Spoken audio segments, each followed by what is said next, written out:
আজকে হোলি স্পেশাল বিরিয়ানি আজকে আমাদের আবার সেই কলাপাতায় মাসির বাড়িতে চিকেন বিরিয়ানি। এই যে ননা তাকে বলো কেমন হয়েছে।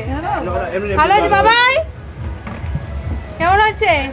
ভালো তুমি গো কেমন হয়েছে? বসুন্ধরা কেমন হয়েছে? ঠিক আছে,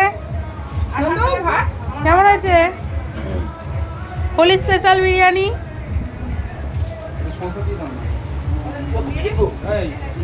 আর এই যে তুই কি খাবি? তুই ফেনা ভাত তো, তোর ফেনা ভাতটা দেখিয়ে দে একবার, তোর ভাতটা দেখিয়ে দে ফেনা ভাত। আমরা সবাই বিরিয়ানি খাচ্ছি আর ও বিরিয়ানি খায় না, তাই ফেনা ভাত খাচ্ছে। একবার বিরিয়ানিটা টেস্ট করতে পারতিস।